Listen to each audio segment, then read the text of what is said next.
Shalom Bapak Ibu Saudara-saudara kekasih dalam nama Tuhan kita, Tuhan Yesus Kristus. Dan selamat bertemu kembali di YouTube saya, Pendeta Rudolf H. Pasaribu Channel. Dengan dan lewat channel ini saya komit untuk senantiasa menyebarkan pengajaran firman Tuhan. Karena saya percaya berlandaskan Yesaya pasal 55 ayat 11 bahwa firman Tuhan yang saya dan Bapak Ibu Saudara semuanya juga ikut sebar lewat apapun, termasuk lewat video ini, tidak akan kembali dengan sia-sia, tetapi akan bekerja sendiri lewat kuasa dan berkat urapan Roh Kudus.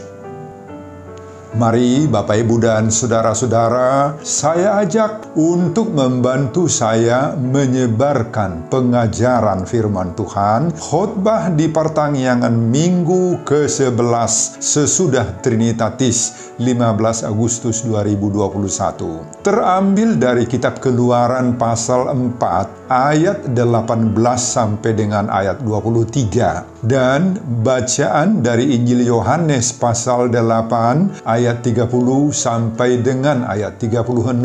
Diikat oleh topik atau tema Allah yang memerdekakan. Dalam bahasa Batak dituliskan Debata Napaluahon. Saya baca untuk kita, simak pembacaan firman Tuhan berikut ini. Judul perikop Keluaran pasal 4 mulai dari ayat 18 sampai dengan ayat 31 dan khotbah kita ayat 18 sampai dengan ayat 23 adalah Musa kembali ke Mesir. Lalu Musa kembali kepada mertuanya Yitro serta berkata kepadanya, "Izinkanlah kiranya aku kembali kepada saudara-saudaraku yang ada di Mesir untuk melihat apakah mereka masih hidup." Jitro berkata kepada Musa, "Pergilah dengan selamat." Adapun Tuhan sudah berfirman kepada Musa di Midian, "Kembalilah ke Mesir, sebab semua orang yang ingin mencabut nyawamu telah mati." Kemudian Musa mengajak istri dan anak-anaknya lelaki, lalu menaikkan mereka ke atas keledai, dan ia kembali ke tanah Mesir, dan tongkat Allah itu dipegangnya di tangannya. Firman Tuhan kepada Musa, "Pada waktu engkau hendak kembali ini ke Mesir, ingatlah supaya segala mujizat yang telah kuserahkan ke dalam tanganmu, kau perbuat di depan Firaun. Tetapi aku akan mengeraskan hatinya, sehingga ia tidak membiarkan bangsa itu pergi. Maka engkau harus berkata kepada Firaun, beginilah firman Tuhan, Israel ialah anakku yang sulung. Sebab itu aku berfirman kepadamu, biarlah anakku itu pergi, supaya ia beribadah kepadaku. Tetapi jika engkau menolak membiarkannya pergi, maka aku akan membunuh anakmu yang sulung." Bapak, Ibu, dan Saudara-saudara, khotbah kita di pertanggiangan Minggu ke-11 sesudah Trinitatis berbicara tentang Musa pulang dari Midian dan kembali ke Mesir, membebaskan umat Israel. Dihubungkan dengan topik atau tema Minggu, Allah yang memerdekakan. Saudara, khotbah ini diperuntukkan Minggu tanggal 15 Agustus 2021. Tentu saat ini bangsa kita Indonesia sedang dalam suasana merayakan hari ulang tahun kemerdekaan Republik Indonesia ke-76 sejak 17 Agustus 1945. Setiap kali kita merayakan hari ulang tahun kemerdekaan, kita diingatkan untuk bersyukur kepada Tuhan. Kenapa harus bersyukur? Kita tahu bahwa kemerdekaan itu selalu didambakan setiap bangsa yang sedang terjajah.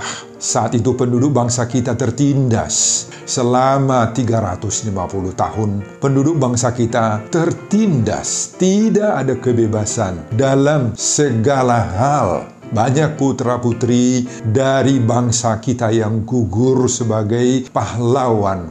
Makanya bersyukur kepada Tuhan, Allah yang memerdekakan kita. Saudara, demikianlah keadaannya orang Israel. Saat khotbah ini orang Israel menjadi budak di Mesir, terjajah 400 tahun lamanya. Bagaimana keadaan mereka? Sama seperti semua bangsa atau orang-orang yang terjajah lainnya. Mereka sangat tertindas, tidak memiliki kebebasan untuk semua hal. Baik kebebasan berpolitik tidak ada, kebebasan beribadah, berdoa, mengeluarkan pendapat, menentukan masa depannya, semuanya tidak ada. Mereka hanya diperlakukan sebagai pekerja, sebagai kuli atau budak. Mereka diperlakukan dengan kasar, disiksa, dibebani berbagai-bagai pekerjaan berat. Tidak ada yang dapat membawa mereka kepada kebebasan dan kemerdekaan itu. Mereka tidak berdaya, lemah dan putus asa. Itu sebabnya saat khotbah ini terjadi, mereka tidak punya pilihan lain kecuali hanya menangis, menjerit-jerit, meraung-raung di hadapan Tuhan. Pada pasal 2 dari ayat 11 sampai 22. Ketika Musa melihat ada orang Mesir memukuli orang Ibrani yang sedang kerja paksa, hati Musa terluka dan spontan timbul usahanya membela orang Ibrani itu dengan cara membunuh orang Mesir itu. Keesokan harinya ia keluar lagi. Didapatinya 2 orang Ibrani tengah berkelahi. Ia bertanya kepada yang bersalah itu, "Mengapa engkau pukul temanmu?" Tetapi jawab temannya itu, "Siapakah yang mengangkat engkau menjadi pemimpin dan hakim atas kami? Apakah engkau bermaksud membunuh aku sama seperti engkau telah membunuh orang Mesir itu?" Saudara, Musa menjadi takut. Firaun juga mendengar perkara itu dan berikhtiar membunuh Musa. Kemudian Musa melarikan diri dan tiba di tanah Midian. Tinggal di sana bersama-sama dengan keluarga Jethro, imam Midian. Dia bekerja menggembalakan ternak Jethro dan kemudian memperistri Zipora, putri Sitro, dan kemudian memiliki anak bernama Gersom. Saudara, pada pasal 3 dan pasal 4 sebelum khotbah ini, Allah menemui Musa ketika sedang berada menggembalakan ternak. Allah menampakkan dirinya di sana dalam nyala api yang keluar dari semak duri, dan terjadilah dialog antara Allah dengan Musa yang pada pokoknya berisi bahwa Allah mengutus Musa membawa umat Israel keluar dari tanah Mesir menuju tanah Kanaan. Bapak, Ibu, dan saudara-saudara, pada ayat 10 pasal 3 itu Tuhan mengatakan, "Jadi sekarang pergilah, aku mengutus engkau kepada Firaun untuk membawa umatku orang Israel keluar dari Mesir." Dan pada ayat 11 Musa memberi jawaban kepada Allah, "Siapakah aku ini? Maka aku yang akan menghadap Firaun dan membawa orang Israel keluar dari tanah Mesir."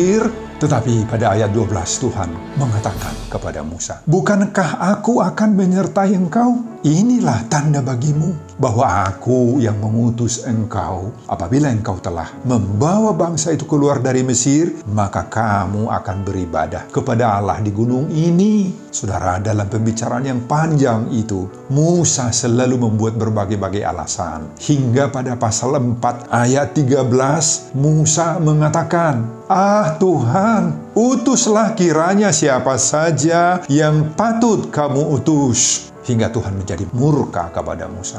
Di akhir daripada pembicaraan itu, Tuhan mengatakan kepada Musa agar supaya Musa pergi bersama-sama dengan Harun dan agar menggunakan tongkatnya untuk membuat tanda-tanda mujizat. Pasal 4 ayat 17 sebelum khotbah kita ini. Saudara, pada perikop khotbah kita mulai dari ayat 18, Musa kembali kepada mertuanya Jitro. Sekarang Musa pun memohon izin kepada mertuanya Jitro untuk pergi ke Mesir dengan alasan bahwa ia mau melihat saudara-saudaranya, yaitu kaum keluarga Musa sendiri yang masih tinggal di sana, dan mau melihat semua bangsa Israel di Mesir. Dan alasan yang mendukung kepulangan Musa ke Mesir adalah karena firman Tuhan sudah memberitahukan bahwa semua orang yang ingin membunuh dia telah mati. Saudara Jitro tidak terlalu keberatan, dan ia langsung memberi izin dan mendoakan agar Musa pergilah dengan selamat. Lalu Musa mengajak istrinya Zipora dan anaknya laki-laki itu bernama Gersom untuk pergi ke Mesir. Musa menaikkan mereka ke atas keledai dan mereka kembali ke Mesir. Dan tongkat Allah itu dipegangnya di tangannya. Tetapi sebelum berangkat dari Midian ke Mesir, Tuhan menyampaikan 4 hal kepada Musa. Yakni pertama, pada waktu engkau hendak kembali ini ke Mesir, ingatlah supaya segala mujizat yang telah kuserahkan ke dalam tanganmu kau perbuat di depan Firaun. Kedua, aku akan mengeraskan hatinya sehingga ia tidak membiarkan bangsa itu pergi. Ketiga, Tuhan mengatakan, engkau harus berkata kepada Firaun, beginilah firman Tuhan, Israel ialah anakku, anakku yang sulung. Sebab itu aku berfirman kepadamu, biarkanlah anakku itu pergi supaya ia beribadah kepadaku. Keempat, tetapi jika engkau, yaitu Firaun, menolak membiarkan pergi, maka aku, kata Tuhan, akan membunuh anakmu yang sulung. Saudara, perikop khotbah kita hingga sampai di situ. Pada nats selanjutnya, mereka berjalan dari Midian menuju tanah Mesir. Di tengah jalan, Musa sakit, tetapi oleh kuasa Tuhan, dia sembuh. Kemudian melanjutkan perjalanannya hingga bertemu dengan Harun, dan selanjutnya bersama Harun mereka melaksanakan misi menemui Raja Firaun. Saudara, itulah isi khotbah kita ini. Apa yang dapat kita pelajari dari khotbah kita di pertanggungan Minggu ke-11 sesudah Trinitatis 15 Agustus 2021 dihubungkan dengan topik atau tema Minggu, Allah yang memerdekakan. Pertama, Allah mendengar ratapan tangis umatnya. Saudara, salah satu alasan yang paling utama sehingga Tuhan terbuka hatinya untuk membebaskan umat Israel dari perbudakan di Mesir yang sudah berlangsung 400 tahun dan selanjutnya memakai dan memanggil Musa dari perantauannya di Midian adalah karena Allah mendengar ratapan tangis, teriakan seruan umat Israel di tanah Mesir. Pada pasal 2 ayat 23 sampai 25 dituliskan di sana. Ayat 23, tetapi orang Israel masih mengeluh karena perbudakan dan mereka berseru-seru sehingga teriakan mereka minta tolong karena perbudakan itu sampai kepada Allah. Kemudian ayat 24, Allah mendengar mereka mengerang. Dan ayat 25 dikatakan lagi, maka Allah melihat orang Israel itu dan Allah memperhatikan mereka. Saudara, inilah dasarnya sehingga Tuhan mau membebaskan Israel dari tangisan. Saya mencoba menghubungkan kondisi yang dialami oleh orang Israel dahulu itu dengan kondisi yang kita alami saat ini di zaman berjangkitnya coronavirus disease 19 yang sudah berlangsung 1,5 tahun lamanya, dan kita sekarang dalam suasana PPKM. COVID ini telah memaparkan masyarakat dunia, khususnya orang-orang Indonesia, lebih dari 40-an ribu setiap harinya, Bapak Ibu. Saat ini, semua rumah sakit penuh, meski sudah ditambah berbagai-bagai gedung untuk penampungan pasien-pasien baru, masih terus juga kurang. Meski pemerintah kita sudah berupaya semaksimal mungkin, baik untuk menangani pasien-pasien yang terkena virus maupun vaksinasi bagi masyarakat kita mulai dari umur 12 tahun hingga orang-orang yang sudah lansia. Selalu saja puluhan ribu terpapar setiap hari.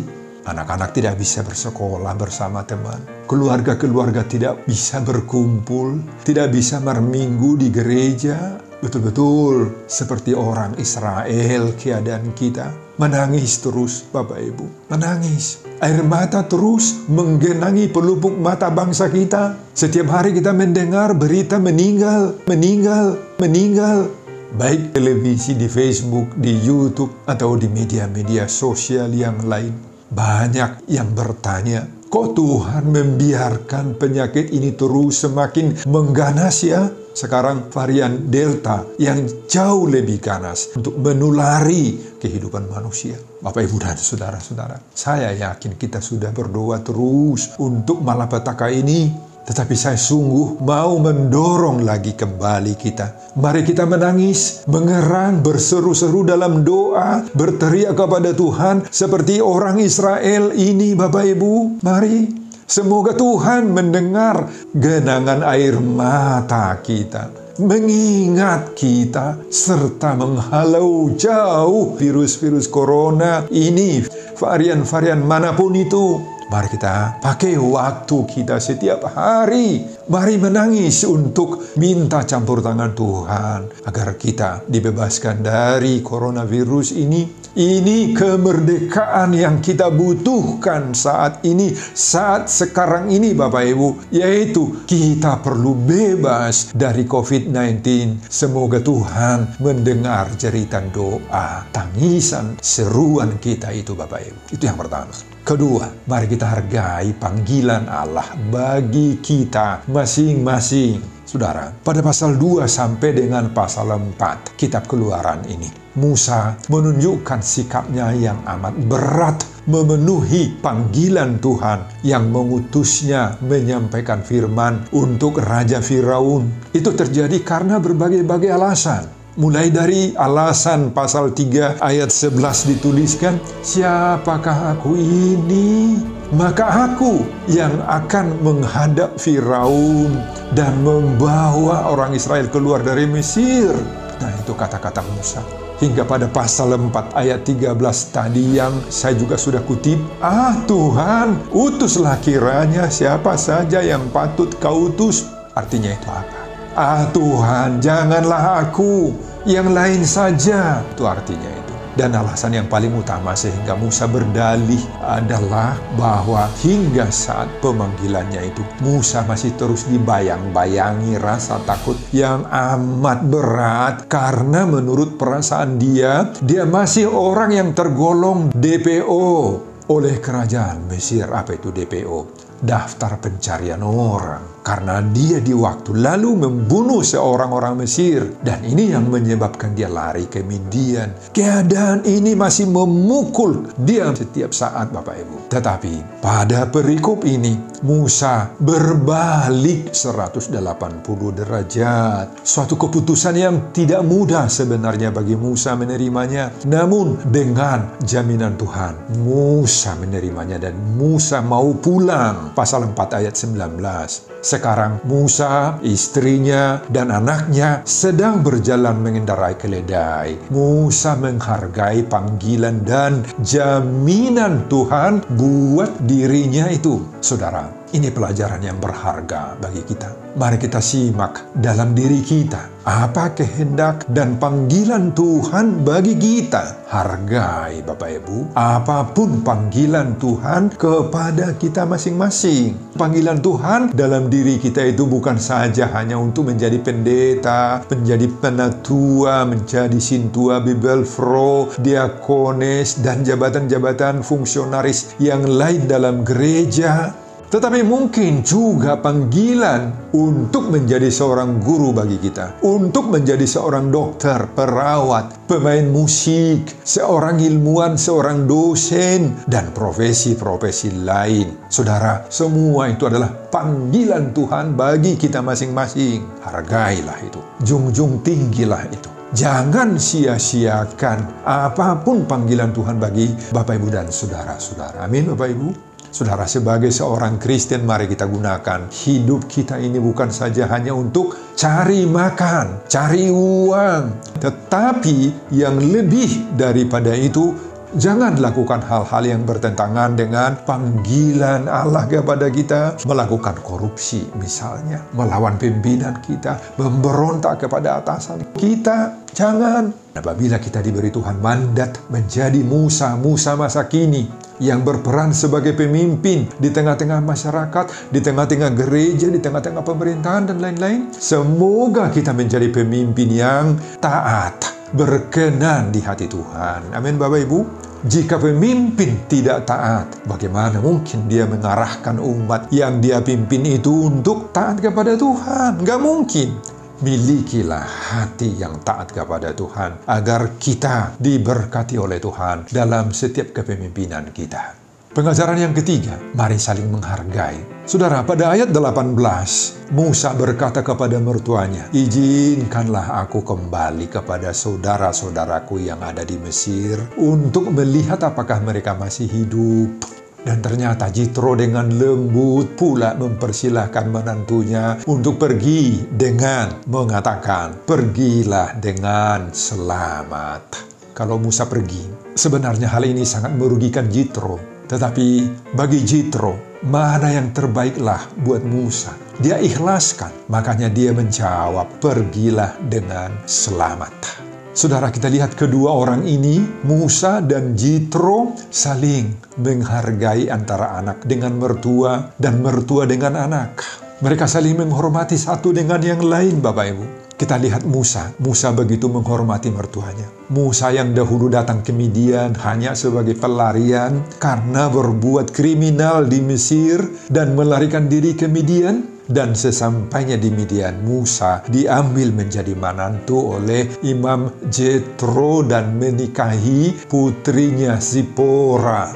Nah, disinilah Bapak Ibu, Musa sangat menghormati Jethro. Dia sadar bahwa Imam Jethro lah yang membuat dia berhasil. Kalau bukan karena Imam Jethro, hidup Musa mungkin akan terlunta-lunta di Midian atau di tempat lain. Kemudian kita melihat pribadi Jitro. Dia menunjukkan kasihnya kepada menantunya, Musa. Musa diberi kebebasan untuk menentukan masa depannya. Khususnya dengan memberi berkat doa. Pergilah dengan selamat. Kata selamat yang dipakai di sini, shalom. Doa Jitro ini sangat-sangat besar. Memberi shalom buat perjalanan karir Musa selanjutnya, Bapak Ibu. Termasuk apalagi untuk menemui Raja Firaun.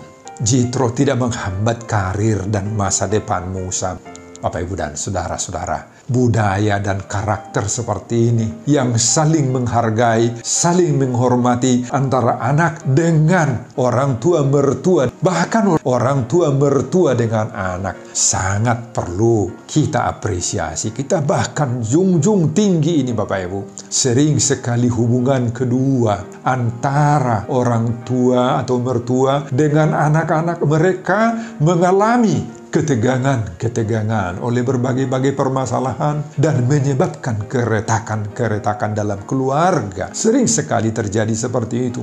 Makanya Tuhan Yesus mengutuk perbuatan orang-orang Yahudi yang berperilaku munafik. Karena apa? Karena tidak mau memelihara orang tuanya dengan dalih uangnya sudah habis dipersembahkan kepada Allah. Dalam Matius 15 ayat 5 dan 6. Saudara, menghormati dan memelihara hubungan yang baik antara anak dan orang tua. Orang tua atau mertua dengan anak, itu adalah salah satu dari bentuk ibadah dan mengasihi orang tua yang perlu kita praktekkan semuanya, Bapak Ibu. Semoga penghormatan yang tulus dari anak-anak Kristen terhadap orang tua atau mertuanya semakin bertumbuh, semakin mensyukuri perjuangan para orang tua mertua mereka supaya kasih mengasihi akan tercipta dalam praktek hidup keluarga kita. Amin, Bapak Ibu. Yang keempat, Tuhan menjamin keselamatan orang yang diutusnya. Ingat ini. Saudara, dalam khotbah ini Tuhan terlebih dahulu memperlengkapi Musa dengan firman-Nya, dengan tongkatnya, dengan kuasa yang mampu berbuat mujizat-mujizat di hadapan Raja, sehingga tidak gagal dalam mengemban misinya. Dengan janji penguatan dari Tuhan ini, semua rasa takut Musa yang menghantui hidupnya selama 40 tahun sekarang hilang. Musa bersemangat mengemban misi Tuhan yang berat ini, membawa kebebasan, kemerdekaan bagi umat Israel. Saudara, ayat 19, Tuhan mengatakan, "Kembalilah ke Mesir, sebab semua orang yang ingin mencabut nyawamu telah mati." Saudara, dengan demikian Musa, istrinya, dan anaknya memiliki kekuatan mental spiritual kembali ke Mesir. Dan untuk melakukan apa lagi yang disuruhkan oleh Tuhan. Saudara, ini merupakan pelajaran yang sangat berharga bagi kita dalam mengemban setiap misi dan tugas yang sesuai dengan panggilan Allah buat kita masing-masing dalam berbagai-bagai lapangan hidup dan pekerjaan profesi kita. Betul bahwa kita memiliki berbagai-bagai kelemahan memang. Ada kekurangan dan yang sering membuat hati kita kecut dalam mengerjakan tugas-tugas panggilan kita. Banyak yang membuat itu. Tetapi mari kita tekuni semuanya pekerjaan dan tanggung jawab itu di dalam pengharapan bahwa Tuhan akan senantiasa mengisi hidup kita dengan tongkat-Nya, kuasanya, sehingga apapun kesulitan yang harus kita hadapi, semuanya itu akan dapat kita lalui, Bapak Ibu. Percayai pendampingan Allah dalam setiap pekerjaan kita sesuai dengan panggilan Allah kepada Bapak Ibu dan saudara-saudara dimanapun saudara mengabdi dan bekerja.